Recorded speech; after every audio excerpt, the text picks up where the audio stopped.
Problem solving dengan metode Al-Hikmah.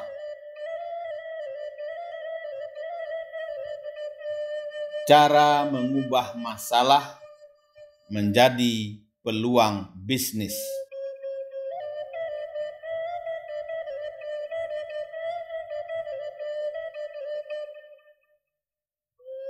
Assalamualaikum warahmatullahi wabarakatuh. Salam bahagia untuk sobat-sobatku semua. Semoga Anda tetap sehat, tetap ceria, dan selalu bersemangat dalam menjalani kehidupan ini.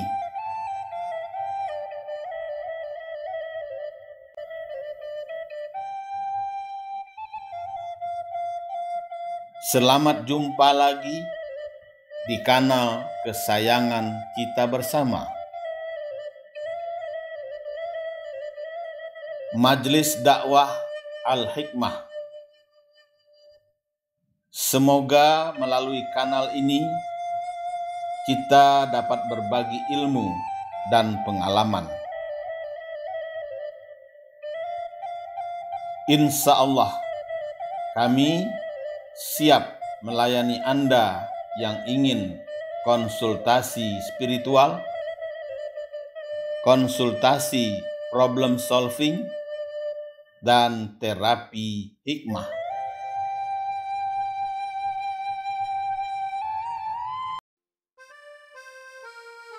Sobat-sobatku yang dikasih sayangi Allah, subhanallah, selama tahun 2022 lalu, sebagian besar dari kita hidup dalam rangkaian masalah yang sangat berat. Mulai dari kecemasan terinfeksi virus corona, kesulitan ekonomi dan keuangan, serta kena PHK.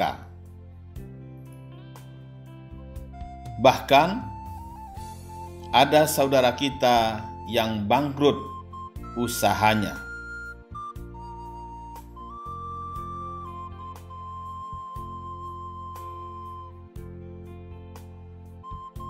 Parahnya lagi, memasuki tahun 2023 ini, kita pun dihadapkan pada kondisi ekonomi dunia yang sedang tidak baik-baik saja.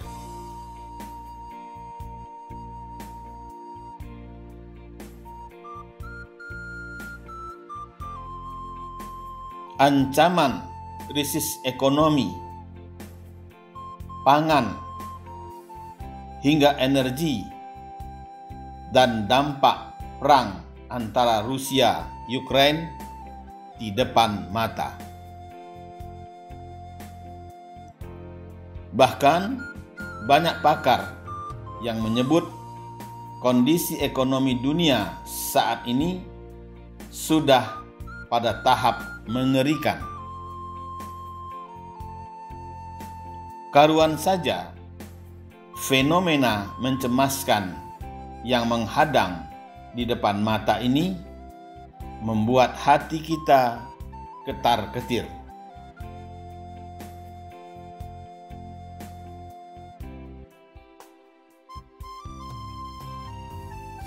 Maka dari itu, pertanyaan besar menghantui rakyat Indonesia.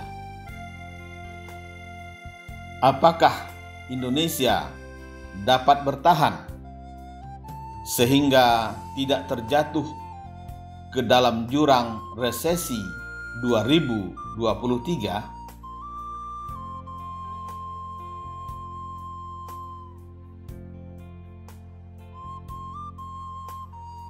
Sobat-sobatku yang dikasih sayangi Allah, sebagai orang beriman, tentu kita menyadari sepenuhnya bahwa dalam hidup kita pastilah terjadi banyak masalah dan ujian. Akan tetapi, dalam menghadapi tahun 2023 yang gelap ini, nampaknya banyak di antara masyarakat yang merasa hidup begitu berat.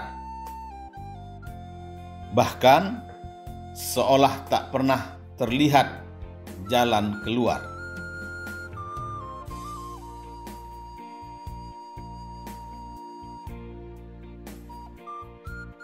Sehingga sebagian dari kita merasa sudah lelah menemukan apa, mengapa, dan bagaimana semua ini bisa terjadi.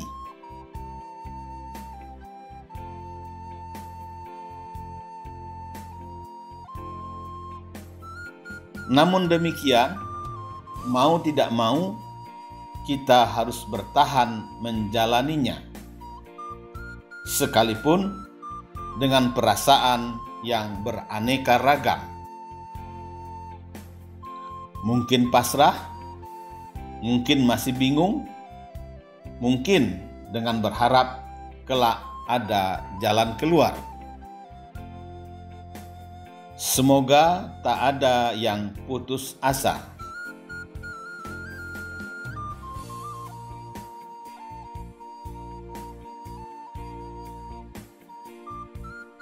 Sehubungan dengan hal itulah, melalui paparan ini, kami ingin mengingatkan bahwa jika kita sudah sampai pada batas yang tidak bisa ditoleransi oleh akal, maka jangan pernah lupa bahwa sesungguhnya Allah memang memberikan banyak masalah untuk manusia.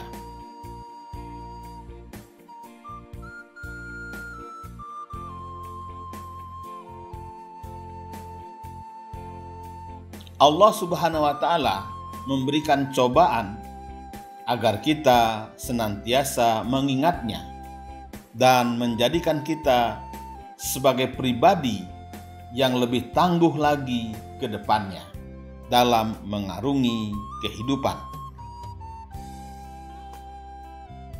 Abu Hurairah radhiyallahu anhu pernah berkata bahwa Rasulullah Shallallahu Alaihi Wasallam bersabda,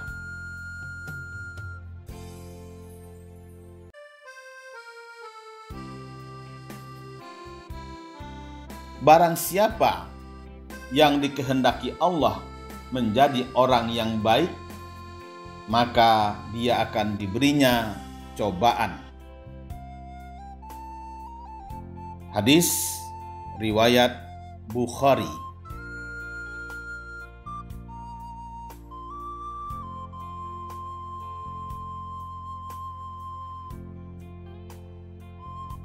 Jadi, apapun masalah yang kita hadapi pada tahun 2023 ini, yakinlah hal tersebut merupakan ekspresi cinta Allah pada hambanya. Maka bagi kita, momok inflasi, resesi, dan tahun 2023 yang gelap merupakan ujian yang diisyaratkan dalam Al-Quran surat Al-Baqarah ayat 155.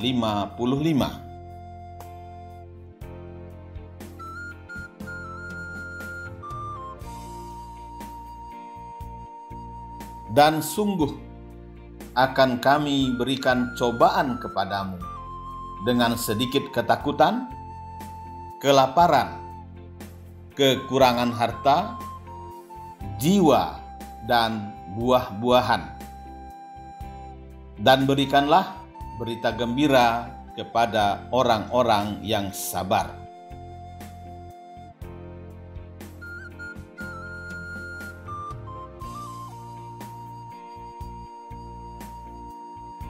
Oleh karena itu, bersabar merupakan kunci keberhasilan kita agar lulus dari ujian kesulitan ekonomi, sebagaimana dijelaskan dalam surat Al-Baqarah ayat 45.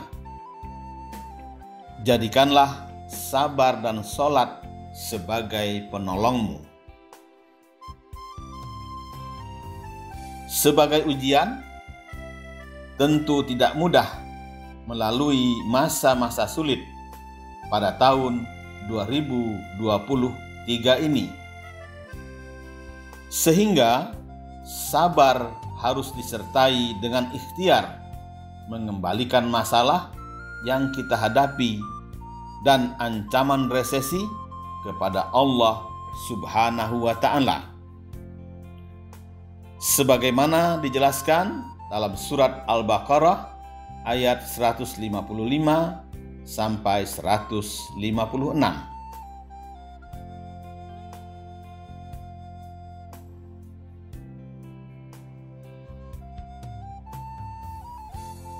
Dan berikanlah berita gembira kepada orang-orang yang sabar,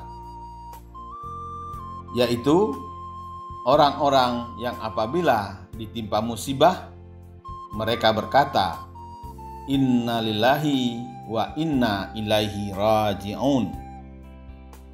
Sesungguhnya kami milik Allah dan kepadanya lah kami kembali.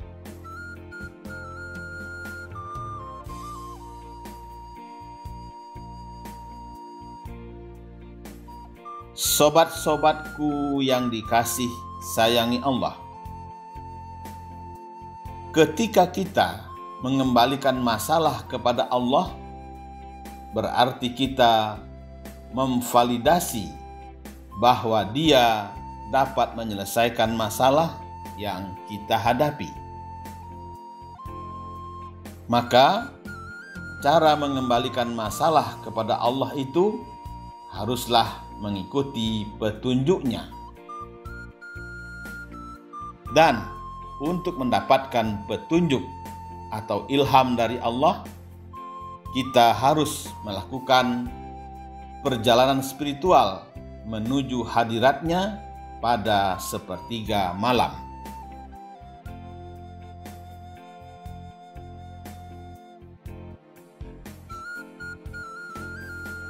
Dan pada sebagian malam hari, bertahajudlah kamu sebagai suatu ibadah tambahan bagimu.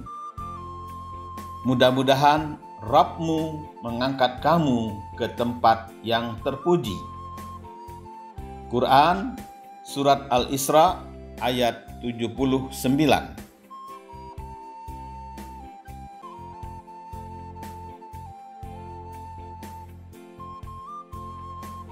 Karena itulah, dalam upaya mengatasi masalah yang sedang kita hadapi, diperlukan kepekaan batin dan kecerdasan spiritual. Sehingga refleks pertama pasti dengan kejernihan batin, introspeksi, mawas diri. Apa sebab kejadian luar biasa ini dihadapkan Allah kepada kita? Pasalnya, kita sadar sepenuhnya bahwa semua kejadian tentang bencana apapun tentu kehendak Allah Subhanahu wa Ta'ala, seperti tsunami, gempa bumi, termasuk ancaman resesi ekonomi.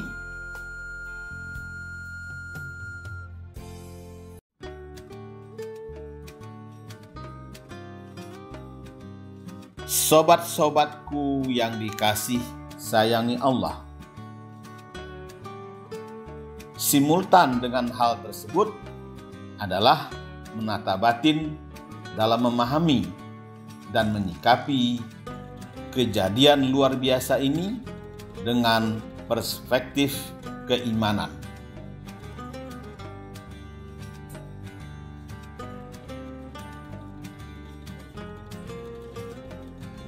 Kita harus memahami, menyadari, dan menyikapi bahwa cobaan yang diberikan Allah kepada kita merupakan satu cara yang ditunjukkannya untuk menguji dan meningkatkan keimanan kita.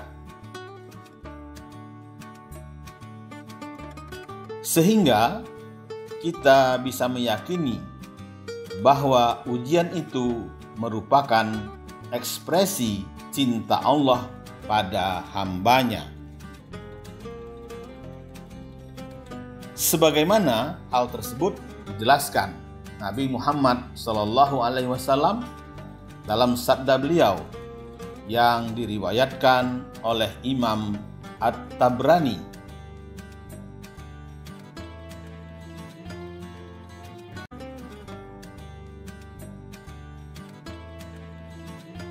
Jika Allah mencintai suatu kaum, maka mereka akan diuji.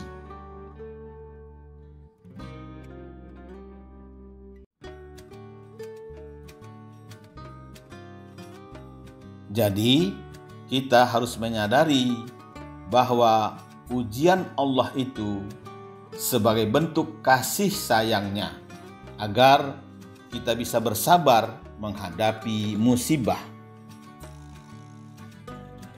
Karena jika kita lulus, maka Allah akan memberikan bonus dengan meningkatkan derajat kita di hadapannya. Maka seiring dengan menata batin itu, kita pun harus bersimpuh sujud, berserah kepada Allah yang Maha Kuasa, dan melakukan hal sebagai berikut.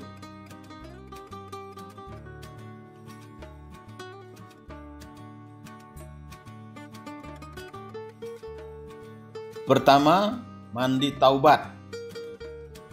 Kedua, sholat taubat. Ketiga, sholat tahajud, meminta solusi pada Allah Subhanahu wa Ta'ala.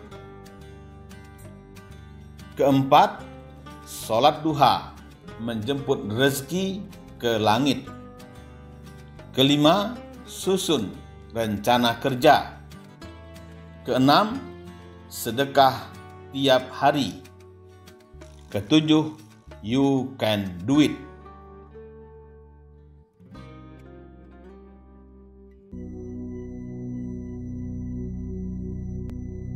Sobat-sobatku yang dikasih sayangi Allah, hidup ini memang merupakan rangkaian masalah dan risiko, sehingga terbuka peluang untuk meningkatkan kemampuan problem solving kita. Jadi, sesungguhnya di balik musibah yang kita hadapi saat ini, terbuka peluang baru bagi kita.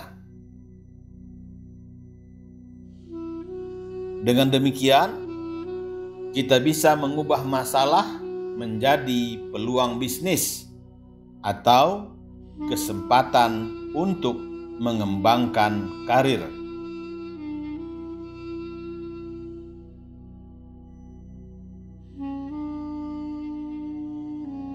Maka masalah yang Anda hadapi akan mengalahkan atau mengembangkan Anda, tergantung bagaimana Anda menanggapinya.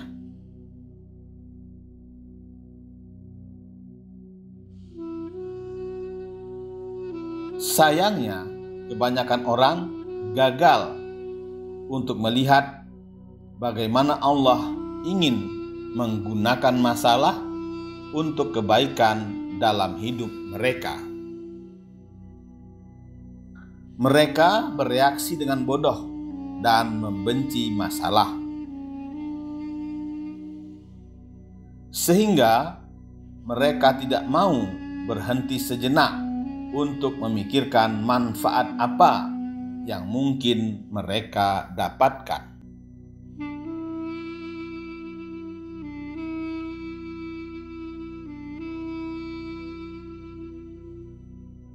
Sobat-sobatku yang dikasih sayangi Allah,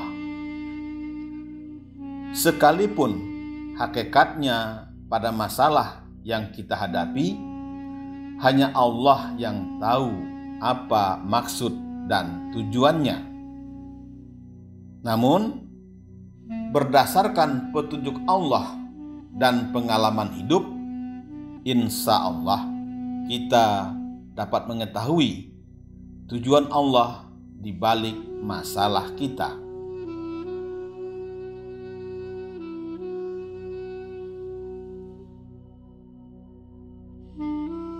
Berikut adalah 5 cara Allah menggunakan masalah untuk menegur dan sekaligus mendidik kita. Pertama, Allah menggunakan masalah untuk menggerakkan Anda. Kadang-kadang Allah harus menyalakan api di bawah kita untuk membuat kita bergerak. Masalah seringkali mengarahkan kita ke arah baru dan memotivasi kita untuk berubah.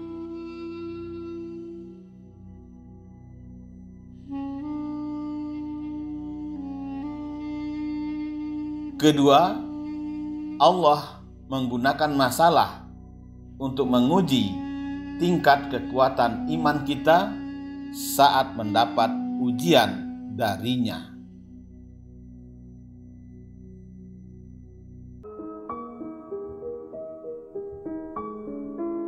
Ketiga, Allah memberikan problem untuk memperbaiki kita. Dengan adanya masalah, membuat kita mau tidak mau harus memutar otak lebih dari biasanya.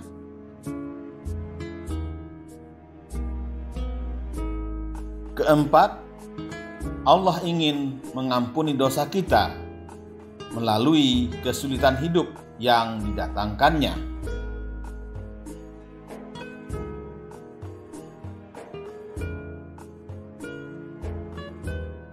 Tidaklah menimpa seorang mukmin rasa sakit yang terus-menerus, kepayahan, penyakit, dan juga kesedihan, bahkan sampai kesusahan yang menyusahkannya, melainkan akan dihapuskan dengan hal itu dosa-dosanya.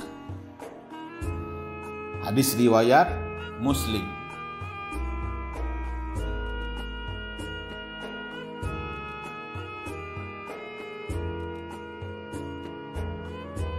Kelima, semakin cinta Allah kepada hamba, kian berat ujian akan dihadapi. Karena ujian tersebut akan semakin menaikkan derajat dan kemuliaannya di hadapan Allah.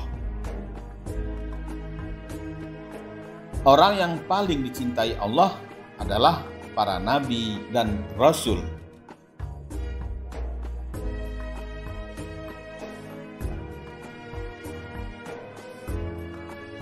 Mereka adalah orang yang paling berat menerima ujian semasa hidupnya.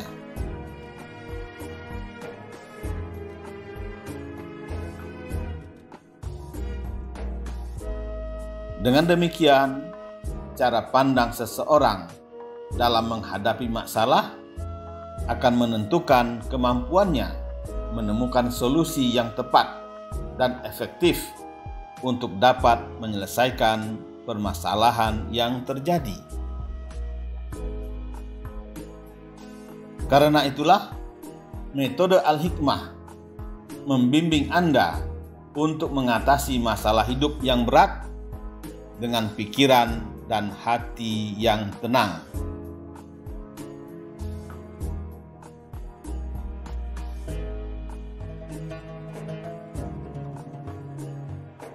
Sobat-sobatku yang dikasih sayangi Allah, pikiran dan hati yang tenang dapat menyelesaikan masalah.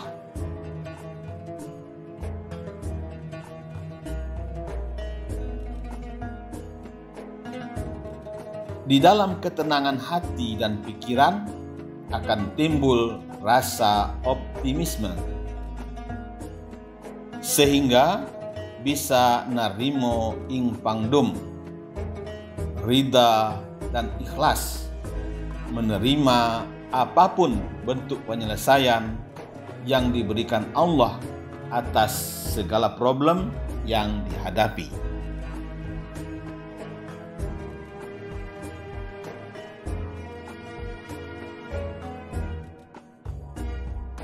Pasalnya, Allah menyelesaikan masalah kita dengan caranya. Karena itu, seringkali penyelesaian itu tidak sesuai dengan keinginan kita.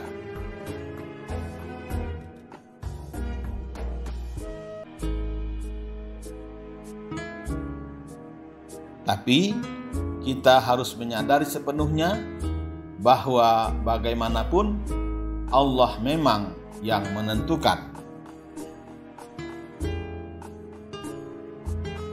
Manusia berencana, Allah yang memutuskan. Demikianlah aturannya. Maka yakinlah, apapun ketetapan Allah, itulah yang terbaik untuk kita.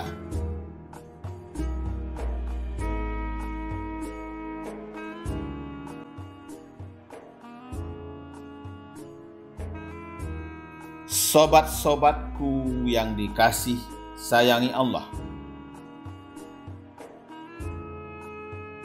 boleh jadi kamu membenci sesuatu, padahal ia amat baik bagimu. Dan boleh jadi pula kamu menyukai sesuatu, padahal ia amat buruk bagimu. Allah mengetahui, sedang kamu tidak mengetahui. Quran Surat Al-Baqarah ayat 216.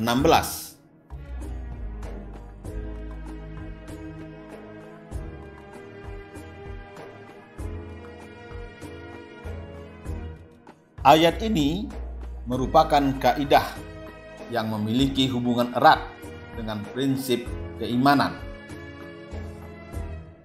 yaitu iman kepada qada dan qadar.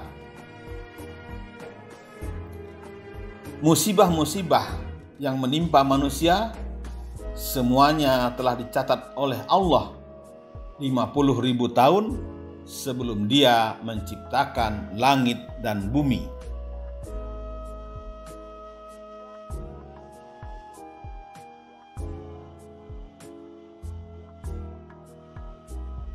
Meletakkan ayat di atas sebagai pedoman hidup akan membuat hati ini tenang, nyaman, dan jauh dari resah dan gelisah.